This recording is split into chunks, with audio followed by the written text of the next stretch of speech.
Bom dia! O assunto de hoje é Egito Antigo. E para começarmos o assunto, falaremos primeiro sobre a sociedade do Egito Antigo. Para entendermos melhor, existe uma pirâmide chamada pirâmide social. Nesta pirâmide existem subdivisões e em cada espaço que é criado está a respectiva parte da população. Aqui em cima está Faraó. Faraó era o rei do Egito. Ele possuía total poder sobre o Egito. Abaixo de Faraó estavam os nobres e os sacerdotes. Eles eram o que mandavam depois de Faraó. Eles possuíam o poder depois de Faraó. Eles só estavam abaixo de Faraó. Eles também comandavam rituais, comandavam festas e atividades religiosas no Egito Antigo. Eles conheciam muito bem os deuses e então comandavam templos e rituais após a morte de Faraó. Alguns sacerdotes e nobres foram até mumificados. Abaixo deles, dos nobres e dos sacerdotes, estão os soldados. Eles eram responsáveis pela segurança do Egito e ganhavam destaque quando ganhavam guerras. Ao contrário, se fosse ao contrário, se eles perdessem, isso poderia lhes custar a vida. Abaixo dos soldados estão os escribas. Eles eram responsáveis pela escrita hieróglifa e demótica. Eles registravam os acontecimentos e a vida de Faraó.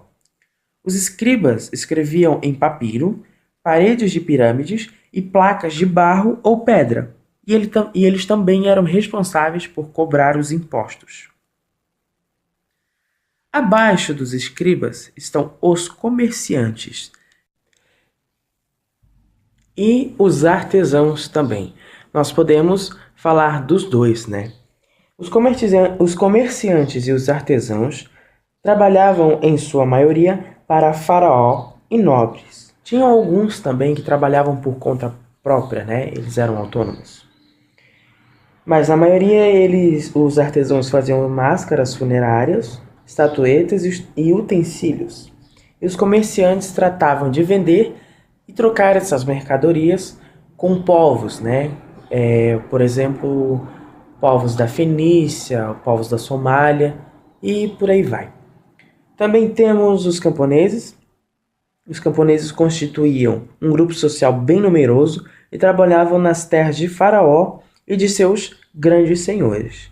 Nas cheias, quando o Nilo enchia durante 6 meses, eles trabalhavam para Faraó em construções em geral. E abaixo dos camponeses estão os escravos.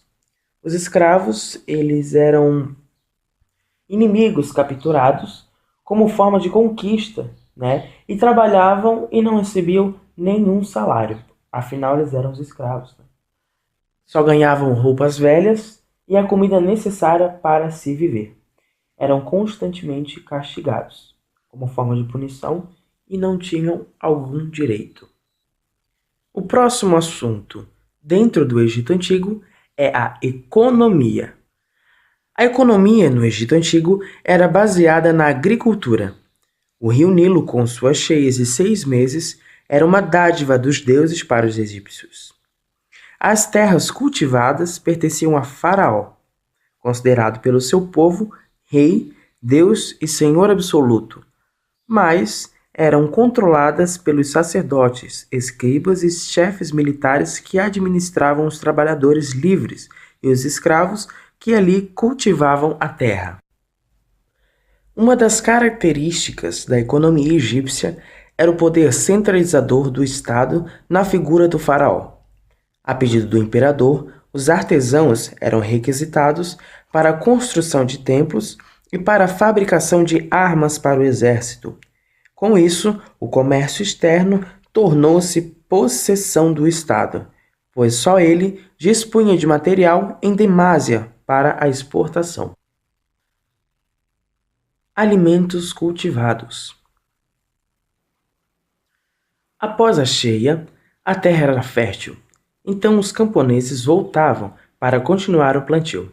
Era cultivado o linho, algodão, a uva, cereais diversos e oliveira. Animais também eram criados, como carneiros, cabras e gansos. Para ajudar na colheita, usavam-se animais como o boi e o asno. Além de alimentos e animais, o Egito também tinha uma pequena quantidade de indústrias de cerâmica, de mineração e têxteis. Estado teocrático e religião do Egito Antigo.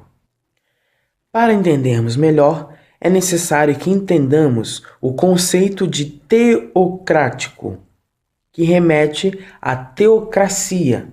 Teocracia é o sistema de governo em que as ações políticas, jurídicas e policiais são submetidas às normas de alguma religião.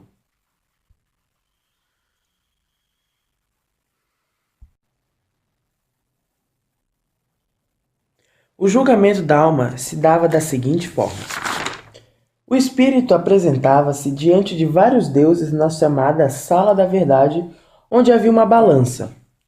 Para fazer as pesagens, o coração era colocado numa balança, comparando o peso com uma pena de avestruz. Anubis, o deus da mumificação, com cabeça de chacal, regula o pêndulo e faz as pesagens. E os resultados são anotados por Tote, deus da escrita, com cabeça de Ibis. Se fosse mais pesado, Amit, monstro do rio Nilo, devorava o morto. Se fosse mais leve do que a pena, o morto tinha direito ao descanso. Rio Nilo. O rio Nilo era extremamente importante para o Egito Antigo. A vida dependia do rio Nilo. Longe do Nilo, não havia vida. Como a região do Egito é formada por um deserto, Saara, o rio Nilo ganhou uma extrema importância para os egípcios. O rio era utilizado como via de transportes através de barcos, de mercadorias e pessoas. As águas do Nilo também eram utilizadas para beber, pescar e fertilizar as margens, nas épocas de cheias, favorecendo a agricultura. O grego Heródoto, que viveu em 5 a.C., costumava dizer que graças ao Nilo foi possível construir um império no meio do deserto. Os povos egípcios comercializavam através do mar Mediterrâneo. Ao que tudo indica, foram os precursores. A matéria-prima para a construção dos barcos vinha da Fenícia, e o pagamento era baseado na troca de objetos de arte e metais preciosos. O Egito também mantinha relações comerciais com a Arábia e também a Índia. Os gregos, Os gregos devem estar por aqui. Forneciam plantas que serviam como uma das matérias-primas utilizadas no processo de mumificação.